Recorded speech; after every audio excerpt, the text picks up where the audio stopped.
सबका स्वागत है। मैं रश्मि शर्मा, कैमरामैन शुभम भगत के साथ। समस्त देशवासियों को, जम्मू कश्मीर की जनता को विजयदशमी की हार्दिक शुभकामनाएं, क्योंकि आज का दिन जबकि बुराई पर अच्छाई की जीत हो। चाहे हम रोज़मर्रा की ज़िंदगी की बात करें, चाहे और बात करें, हमेशा जो जीत होती है, चाहे भले ही विलम्ब हो, सच्चाई की जीत ही होती है। चलिए आप बात करें, हमारे साथ समय जुड़ चुके हैं हर्षद जी। जिस तरह से अमित शाह जी का दौरा, 3 दिन का जो दौरा था जम्मू कश्मीर का, और उसी के चलते कहीं ना कहीं पहाड़ियों की भी ये नज़रें गड़ी हुई थी कि अमित शाह जी आह्वान करेंगे कि उन्हें एसटी का दर्जा दिया जाए, और वो आह्वान हुआ। पर वहीं दूसरी तरफ बात करें डेली वेजर्स की, वो भी नज़रें गिराए हुए थे। उम्मीद की किरण थी कि अमित शाह जी उनके लिए भी कुछ ना कुछ ज़रूर लेकर आएंगे, पर अफसोस की बात है कि वो आज कल भी उन्हें निराशा हाथ लगी। आज बारामूला में अमित शाह जी का दौरा है। बड़े सारे सवाल खड़े हो रहे हैं कि आखिर जो लोग उम्मीद गड़ाए थे, कि नज़रें बिछाए थे कि अमित शाह जी देश के गृह मंत्री जी आएंगे, कम से कम डेली वेजर्स की झोली में कुछ ना कुछ तो डालेंगे, पर फिलहाल निराशा हाथ लगी है। चलिए बात करते हैं। हरजीत, सबसे पहले आपका बहुत बहुत स्वागत है। शुक्रिया। हरजीत, किस तरह से इस दौरे को आप लेते हैं? कल अमित शाह जी आए थे और उन्होंने जनसभा को संबोधित किया। बहुत सारी उम्मीदें उनसे थी कि कुछ ना कुछ ऐलानात वो उन लोगों के लिए भी करेंगे जो बहुत तवक्कोजात उनसे रखे हुए थे, और बहुत अपेक्षाएं जम्मू के लोगों को थी कि यहाँ जो ज्वलंत मुद्दे हैं उनके ऊपर वो ज़रूर कुछ ना कुछ सकारात्मक कार्रवाई करेंगे। लेकिन देखने में ये आया है कि बहुत निराशा लोगों को हुई है, क्योंकि किसी भी मुद्दे के ऊपर बात नहीं हुई है। जो बेरोज़गार नौजवान हैं वो ये समझते थे कि अमित शाह जी के आने के ऊपर कोई ना कोई बोनांजा एम्प्लॉयमेंट का मिलेगा, यहाँ कोई पैकेज यहाँ ऐलान किया जाएगा और यहाँ के नौजवानों को भी रोज़गार के साधन मुहैया होंगे। लेकिन ऐसा कुछ भी नहीं हुआ। जो डेली वेजर्स हैं, जो कई महीनों से सड़कों के ऊपर प्रदर्शन कर रहे हैं और इतने मुश्किल हालात में, कड़कती धूप में, जब 45 डिग्री टेम्परेचर में भी वो प्रदर्शन करते रहे, धूप में, बारिश में, सर्दी में, गर्मी में, और उनके साथ बीजेपी के लोगों ने ही वादे किए थे कि उनकी सरकार आएगी तो डेली वेजर्स को रेगुलराइज किया जाएगा एक टाइम बाउंड मैनर में। ये हम सुनते रहे 2014 में, 15 में, 16 में, 17 में। अब 8 वर्ष हो चुके हैं, लेकिन 8 वर्ष गुजर जाने के बाद भी अभी तक उनके बारे में कुछ नहीं कहा गया। और अमित शाह जी ने भी इस संदर्भ में कन्नी काट ली, कुछ नहीं कहा।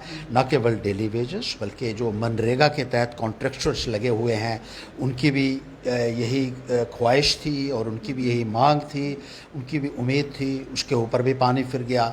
जो NHM के कर्मचारी थे उनकी बात नहीं सुनी गई। इसी तरीके से कैटेगरी बेस्ड जो एम्प्लॉइज है, लगातार अंबेडकर चौक में जी जो PM पैकेज के तहत लगे हुए हैं वो हैं। जो दूसरे हैं, जो दूसरे डिस्ट्रिक्ट में हमारे, हाँ, उसमें जो लगे हुए हैं, हमारे SC भाई हैं जो वहाँ काम करते थे, उनके बारे में भी उन्होंने कोई बात नहीं की। होम गार्ड्स की बात करें बिल्कुल नहीं की। होम गार्ड्स की नहीं की, SPOs की नहीं की, आंगनवाड़ी वर्कर्स की नहीं की, आशा वर्कर्स की नहीं की, नेशनल यूथ कॉप्स की नहीं की, नेशनल यूथ वॉलंटियर्स की कोई बात नहीं हुई, CIC ऑपरेटर्स की कोई बात नहीं हुई, जो ट्रेंड फार्मासिस्ट हैं उनकी कोई बात नहीं हुई, डेंटल सर्जन्स की नहीं हुई, जो समागरा के तहत टीचर्स थे उनकी नहीं हुई, जो भारत साक्षर मिशन के तहत लगे हुए थे उनकी बात नहीं हुई, बेरोजगारी की कोई बात नहीं हुई, कॉन्ट्रैक्चुअल्स की कोई बात नहीं हुई। नौजवानों को यही उम्मीदें थी। और जम्मू कश्मीर का सबसे बड़ा मसला जो है इस वक्त वो बेरोज़गारी का मसला है, क्योंकि हमारा अनएम्प्लॉयमेंट रेट जो है वो हिंदुस्तान में सबसे ऊपर की तरफ जा रहा है। और ऐसे हालात में चाहिए था कि कोई ना कोई वो इस संदर्भ में आश्वासन देते, लेकिन उन्होंने कोई भी नौजवानों के साथ इस किस्म की बात की ही नहीं जिससे कि कोई संतावना जम्मू कश्मीर के नौजवानों को मिल सकती और वो भी सोचते कि उनका भविष्य जो है वो अंधकारमय होने से बच सकता है। ऐसा कोई भी उन्होंने नहीं कहा और एक बहुत निराशा जो है वो उनको हुई है। की बात करें, उनकी गाड़ियों को भी रोका गया, फिर भी डेली वेजर्स वहाँ पहुँचकर रैली के बाहर, उन्होंने जहाँ पर रैली थी उसके बाद प्रदर्शन किया। तो कुछ भाजपा के ऐसे नेता भी थे जो स्माइल पास करके निकले, वो भी वीडियो वायरल हो रहा है कि उन्होंने डेली वेजर्स की तरफ देखा, ना कि रुककर उनके बात करें। उन्होंने मुस्कुरा कर निकले, पर वहीं दूसरी तरफ डेली विजन ने भी कहा कि बड़ी ही एक नकारात्मक जो हमारे साथ हुआ, आज हमें अंदर नहीं जाने दिया, बात नहीं करने दी, पर उम्मीद थी। रश्मि जी बिल्कुल ठीक कहा आपने, इसको बोलते हैं सिनिकल स्माइल। एक सटायर आपने किया है इनके ऊपर, जिसका जवाब आपको मिलेगा इन डेली वेजर द्वारा। और कब तक रोकेंगे आप इनको? जी, इलेक्शन में वोट देने से तो नहीं रोक पाएंगे इन डेली वेजर्स को आप। इनका रास्ता आप रोक सकते हैं जी, कि आपको अमित शाह जी तक मिलने नहीं जाने देंगे, लेकिन उस कुर्सी तक ये भी याद रखिए कि पहुंचाने वाले यही गरीब लोग हैं। सरमाएदार वोट देने के लिए नहीं जाता है अमित शाह जी। उसको आप जितना मर्जी अमीर बना दीजिए, अंबानी अडानी को, कभी वो लाइन में नहीं लगेंगे। ये हमारी बात याद रखना, यही लोग करेंगे। और जो बनाना जानते हैं ना, वो उतारना भी अच्छे तरीके से जानते हैं। और इन डेली वेजर्स के साथ आपने जो कुछ किया है, मैं इनसे भी कहूँगा कि आप भी मत भूलिएगा। अब आपकी जद्दोजहद की वजह से हम आपके साथ शाना बशाना खड़े होंगे और आपको रेगुलराइजेशन करवाएंगे। और जब आपकी रेगुलराइजेशन आती, मेहरबानी करके कभी बीजेपी का नारा लगाना मत शुरू कर देना। ये याद रखना कि इन्होंने आपको कितना दुख दिया है, उस वक्त इस बात को ज़रूर याद रखना आप भी। बिल्कुल। हर्ष जी, एक बात आपसे और करना चाहेंगे कि जिस तरह से बात करें, आपके ऊपर भी अब नज़रें गिराई हुई हैं कि एक तरफ से जब मनकोटिया साहब और आपने जब आम आदमी पार्टी का दामन थामा था, लोगों की नज़रें गड़ी हुई थी। ये हमारे नहीं, जनता के सवाल है कि कब एक ही मंच पर आप दोनों को देखने को मिलेंगे। पर एक मंच पर देखना तो दूर, मनकोटिया साहब ने तो काफ़ी सारे पार्टी पर इल्ज़ामात भी लगा दिए कि कहीं ना कहीं इनके जो सियासी करियर का कत्ल किया गया है और बागड़ियों का यहाँ पर राज चल रहा है। और साथ ही साथ कहा कि मेरे अगर अंदर का जिन जाग जाएगा तो क्या लगता है कि कुछ ना कुछ गलत हो गया। ये कौन सा जिन था जो सीधा रास्ता ले गया अंगुली पकड़कर भाजपा के जी रश्मि जी, मैं उनसे कहूँगा, मेरा छोटा भाई है वो, मैं कहूँगा उनसे कि थोड़े दिन ना आराम करो। आपको, मुझे लगता है आराम की ज़रूरत है। थोड़ा सा मेडिटेशन भी कीजिए, क्योंकि बहुत ज़्यादा मुझे लगता है आप टेंशन में हैं। कभी एक बयान देना, कभी दूसरा बयान देना, कभी रोना शुरू कर देना मीडिया के सामने। कभी ऐसा क्या था जो आंखें भर आई थी, बड़े दुख से कह रहे थे कि मेरे अपने लोग जिनके साथ मैंने इतने दिन काम किया, पर मुझे दुख हो रहा है, तो आंखों से उनकी आंखें नम होगी। ऐसा कौन सा उनके दिल पर चोट लगा दी थी आम आदमी पार्टी? वही कह रहा था कि बागड़ियों ने मारा था उनको, इसलिए वो रो रहे थे टीवी कैमरा के आगे आकर। मुझे पता नहीं है वैसे, मैंने सुना है। लेकिन मैं एक बात उनसे कहूँगा ज़रूर कि मेरे भाई, थोड़ा सा अपना मानसिक संतुलन बना कर रखो। कैमरे के सामने कभी रोना शुरू कर देते हो, कभी हंसना शुरू कर देते हो, ज़ोर ज़ोर से हंसते हो, कभी ज़ोर ज़ोर से रोते हो, कभी चिल्लाते हो कि बागड़िए इनको मैं बाहर भगा दूंगा, कभी कहते हो कि मैं देशद्रोहियों की ये पार्टी है, कभी कहते हो मैं मूछें कटवा लूँगा, कभी कहते हो मेरे से जिन्न प्रकट हो जाएगा और वो सबको बर्बाद कर देगा, कभी कहते हो मैं अब अन्न खाऊंगा ही नहीं। अब तो उन्होंने संकल्प ले लिया कि मैं अन्न तब तक नहीं खाऊंगा जब तक भारतीय जनता पार्टी की जम्मू कश्मीर सरकार नहीं बनती। कि रश्मि जी, अन्न खाने की ज़रूरत ही नहीं है। मुर्गा खाओ, मच्छी खाओ, आधा दर्जन अंडे जो सुबह सुबह का आदमी खाता है, उसको अन्न खाने की क्या जरूरत है? आम आदमी पार्टी में लोग मुझे कह रहे थे कि घर के पीछे कहीं वो मुर्गों की हड्डियाँ कल भी पड़ी हुई थी बड़ी जो है। तो अन्न किस लिए खाना है? वो तो हर कोई खाता ना। अगर मुर्गा चुर्गे की बात करें, वो तो हर कोई खाता, तो अगर वो खा लेंगे तो कौन सा फर्क पड़ जाएगा? जी जी बिल्कुल ठीक है आपने। तो अन्न खाने की ज़रूरत ही नहीं है उनको। नहीं, अब नजरिए तो ये भी है कि कब हर्षदेव जी भी शायद अलविदा कहने की तैयारी में है। क्या लगता है आपको? लगता है, क्योंकि वो भी तो बड़ी बड़ी बातें करते थे, कभी हो ही नहीं सकता ऐसा, कि उनके पहले इंटरव्यूज भी हमारे पास ऐसा क्या छड़ी घुमा दी है? क्योंकि उन्होंने तो ये भी कहा रविंद्र राणा जी अभी 10 और हैं जो आएंगे। अब 10 में कहीं आपका नंबर तो नहीं है? 10 में कहीं आपका नंबर तो नहीं है? नहीं, देखिए मैं तो कभी किसी पार्टी को छोड़ना नहीं। मुझे तो निकाला गया था पैंथर पार्टी से, तो मुझे मजबूरी में कहीं ना कहीं तो खड़ा होना था, क्योंकि जो लोग मेरे से चलते हैं, मेरे साथ चलते हैं, उनको भी मुझे एक सहारा देना है और एक प्लेटफॉर्म की ज़रूरत होती है, इसलिए मैंने इसको चुना था। जी। तो मैं तो कहीं नहीं जा रहा हूँ। अलबत्ता बलवंत जी के बारे में मैंने ये ज़रूर सुना है कि अगले नरातों में वो शायद कोई चौथी पार्टी ज्वाइन करने जा रहे हैं। अब कितना सही है कितना नहीं है ये तो वही जाने। सर ये तो बड़ी बड़ी टिप्पणी कर लिया सर आपने। नहीं, मैंने सुना है, जैसे मैंने कहा, कोई दौर चल रहा है कि पार्टियां बदलने का, एक के बाद एक मतलब टेस्टिंग लेबोरेटरी बन रही है क्या पार्टियां? जी जी, इसलिए मैं कह रहा हूँ कि थोड़ा सा वो आराम से बैठे, थोड़ा सा घर में बैठें थोड़े दिन, क्योंकि जब जब वो आजकल वो किसी स्थिति में नहीं है, उनको बाहर नहीं जाना चाहिए अब ज़्यादा, उनको घर में बैठना चाहिए, आराम करना चाहिए, थोड़ा सा मेंटल रेस्ट की उनको ज़रूरत है, ताकि फिर सोच समझ के अगला जो भी फैसला होगा ठीक सोच के समझ के लें, क्योंकि नराते अगले अभी आने वाले हैं, फिर से आने पर वाले वो हैं। भाजपा के तो हो गए, अब क्या करना, अब क्या सोच विचार करना।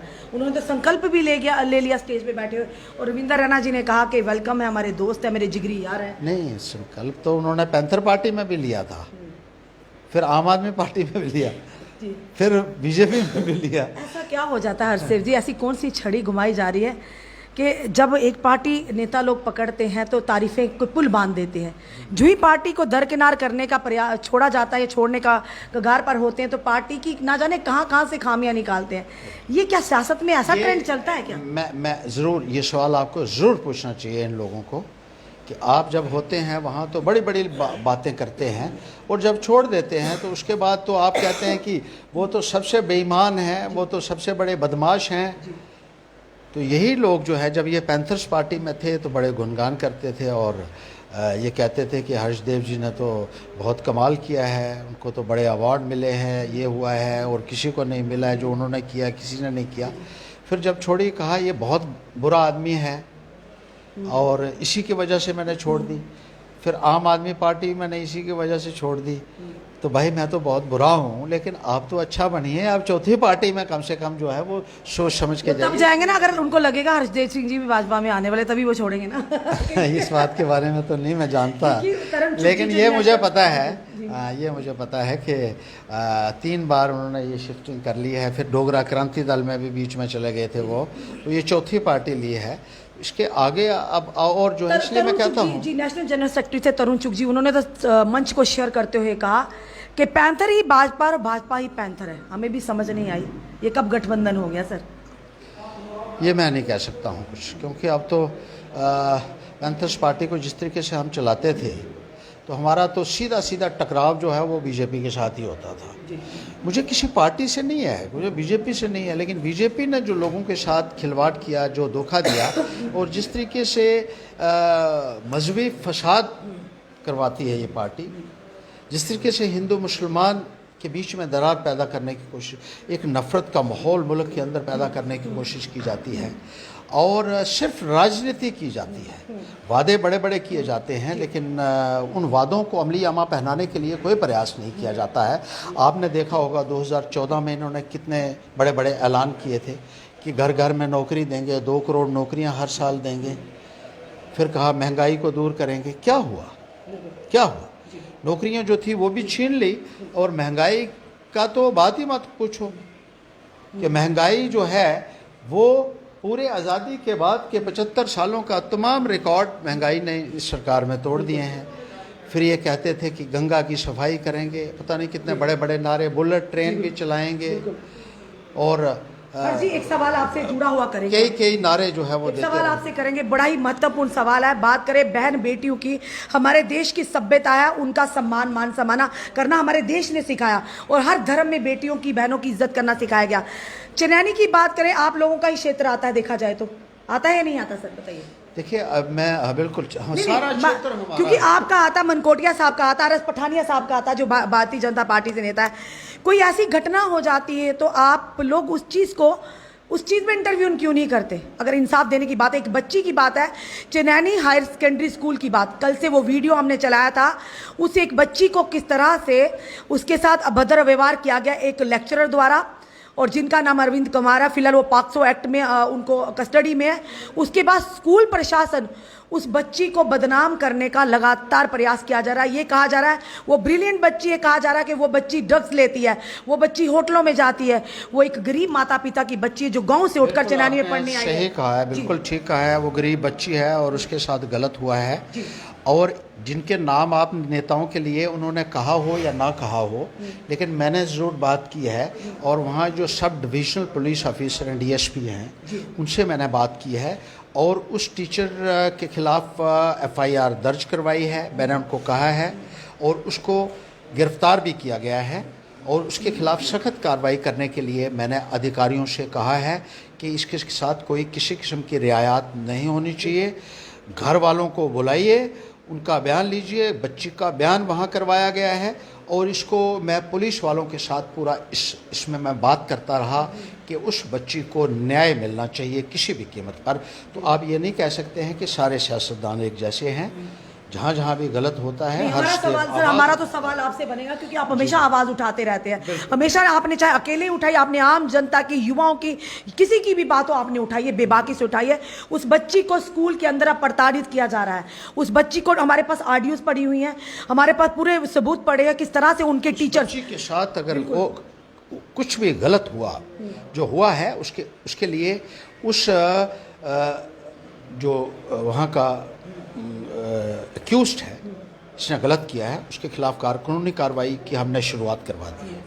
पर दूसरे उसके साथ किसी कोई टीचर जो गलत करेगा, मुझे बताइए, जो टीचर गलत करेगा। विक्रम जी उनकी ऑडियो में पढ़ी है, उन्होंने साफ तौर पर बच्चों को कह रहे हैं जो उस बच्ची के साथ पढ़ते हैं, आप विटनेस देंगे तो आप परेशानी में आ जाएंगे। ये बच्ची तो वैसे भी 2 साल के बाद सुसाइड भी कहना चाहता हूँ टीचर्स को कि बाखबर रहिए। मंत्री रह चुके हैं सर, तभी हम जान रहे हैं ऐसी चीजें क्या। बाखबर रहिए। मैं उनको कहना चाहता हूँ जो गलत आदमी के साथ खड़ा होगा उसको भी भुगतना पड़ेगा। मैं आपके माध्यम से ये मैं पैगाम पहुंचाना चाहता हूं वहां कि बच्चियों के साथ इंसाफ, महिलाओं के साथ इंसाफ होना चाहिए।